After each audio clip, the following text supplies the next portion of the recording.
E aí, meu povo, tudo bacana? Vamos lá? Uma aula hoje de Brasil colonial. Vamos falar de sociedade açucareira, principalmente na região nordestina, correto? Então vamos lá. Então, para começar, vamos analisar as características dessa sociedade açucareira. Primeira questão, ela é essencialmente ruralista. É um mundo rural, lembra? Um mundo dos engenhos, correto? Uma outra coisa que chama atenção também é a polarização. É uma sociedade senhorial. Ela é senhorial, senhor de terras, senhor de gente, de escravos. Portanto, o caráter senhorialista, né? Se eu disse que ela é polarizada, se de um lado tem esse senhor, do outro lado tem o escravo. Portanto, uma sociedade escravista, correto? Aquela brincadeira, você pode escrever sobre a sociedade açucareira 5 páginas. Se você não mencionar o escravismo, a coisa está incompleta. Tranquilo? Uma outra característica é o seu caráter patriarcal. O patriarcalismo marcou aquela sociedade.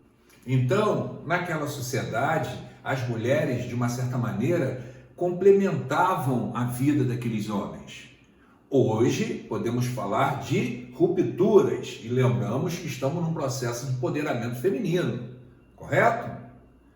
Outra característica dessa época é que ela era rigidamente estratificada, até porque eu já citei, pela questão senhorial e escravista, ela era polarizada. Eu não gosto de falar que não existia possibilidade de ascensão social, mas, sem dúvida nenhuma, era uma sociedade aristocrática, com rígida estratificação, com pouca possibilidade de ascensão, né? Mas existia, tanto é que você fala de um negro alforriado, correto? Outra característica, ela é concentradora de terras. Isso vive aparecendo em prova de história, prova de geografia, sociologia, a famosa e famigerada concentração fundiária. Certo? A existência dos latifúndios, que marcam o Brasil desde as capitanias hereditárias até os dias de hoje, infelizmente. Correto? O que mais, Ronaldo? Também é concentradora de rendas, sem dúvida nenhuma, tá? E uma outra forte característica da nossa sociedade, e que também marca a sociedade brasileira até os dias de hoje, é a forte miscigenação. E se lembrarmos, se avançarmos para o aspecto religioso, além de mistura de genes, né, com a miscigenação, tinha mistura também de religiões. Porque apesar de você falar de uma colônia essencialmente católica, devemos lembrar da presença dos nativos e dos escravizados africanos. Portanto, o tempo inteiro aquela sociedade vai lidar também com mistura de religião, ou seja, com sincretismo. Lembram disso? E isso chega até os dias de hoje? São Jorge é Ogum, Jesus é Oxalá, Deus é Zambi, e por aí vai. Tranquilo, moçada? Uma outra coisa que a gente pode analisar para entender essa sociedade, né? Aqui, uma pirâmide, que aí facilita um pouco. E analisando principalmente aquela sociedade açucareira nordestina. Vamos fazer um recorte, basicamente lá pelo século XVII, e você divide aquela sociedade em 3 grupos básicos. O primeiro grupo, o de homens livres. No topo dessa pirâmide, o senhor de engenho, um grande proprietário de terras, um grande produtor de cana-de-açúcar, né? Assim como o lavrador de partido. Grandes latifundiários, grandes cultivadores de cana-de-açúcar. Ué, Ronaldo, então é a mesma coisa? Não. A grande diferença, e por isso o senhor de engenho ele está no topo da pirâmide, é que o senhor de engenho tem um engenho. Ou seja, ele tem a unidade de beneficiamento da cana-de-açúcar, ele tem a fábrica, certo? Na propriedade do senhor de engenho, a cana vira açúcar, vira melaço, vira rapadura, bacana? No lavrador de partido não, ele é essencialmente um grande lavrador, certo? Essa é a questão. Existia também pequenos proprietários rurais naquela sociedade, embora em menor número, mas eles existem, tranquilo? Existem também os comerciantes, os chamados mascates, que circulavam interligando esses engenhos, tranquilo? E os brancos pobres. E aí vamos para o segundo grupo, os chamados homens semi-livres. Como assim semi-livres? O negro forro, o negro beneficiado pela carta de alforria. Ué, ele não é livre? Mais ou menos, né? Porque essa carta de alforria pode ser revogada. Ele é um negro dentro de uma sociedade escravista. Portanto, essa liberdade dele tem limite, sem dúvida nenhuma. Assim como também tinha limite o nativo aldeado. O que vem a ser isso?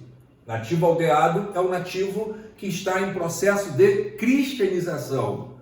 Lembram? Ele está sendo adaptado, civilizado. Sua cultura está em processo de conversão. Ele está sendo culturalmente convertido, né? Então, ele não tem liberdade total, plena. Provavelmente, no mundo dos brancos, ele não vai ter liberdade de andar nu, certo? Naquela sociedade que está se transformando em essencialmente católica, ele não vai ter liberdade para cultuar sua religião, a não ser que ele faça uma adaptação, como eu falei ainda agora no processo de sincretismo religioso. Tranquilo? E temos o terceiro grupo, os seres escravizados.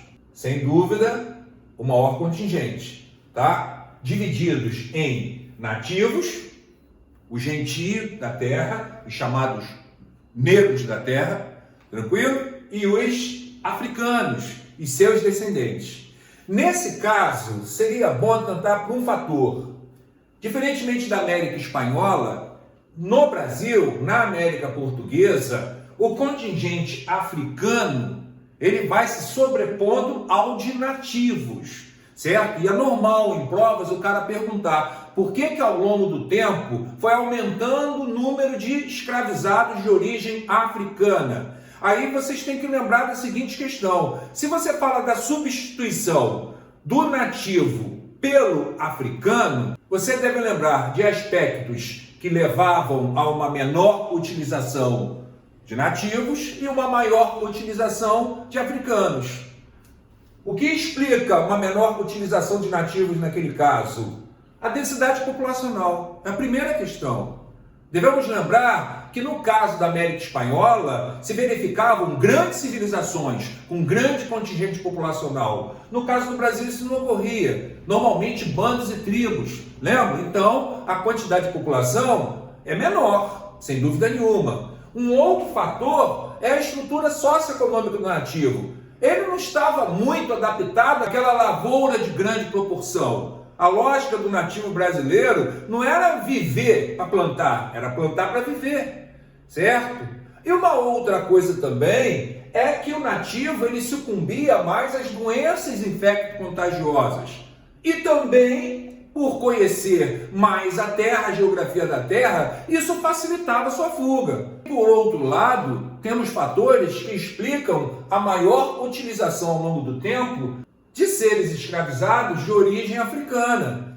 E de cara a gente deve lembrar do tráfico negreiro, altamente lucrativo, certo? O tráfico negreiro dava lucro na obtenção do negro lá no litoral africano, certo? Tinha gente que ganhava dinheiro com o transporte desse navio, nos tumbeiros, nos navios negreiros, correto? E também aqui nos valongos, a área de comercialização desses negros aqui no Brasil, se ganhava dinheiro e a utilização deles como seres escravizados também é altamente lucrativa. Portanto, em todas as etapas desse tráfico negreiro, né, o lucro é considerável. Isso já motiva consideravelmente essa utilização dos seres escravizados de origem africana. Outro fator também que explica essa gradual substituição, né, é o fato de sociedades africanas estarem mais adaptadas ao trabalho agrícola. Então, é isso. Fechamos uma aula sobre a sociedade açucareira colonial. Tranquilo? Abração, moçada. Continue se cuidando. Tchau, tchau.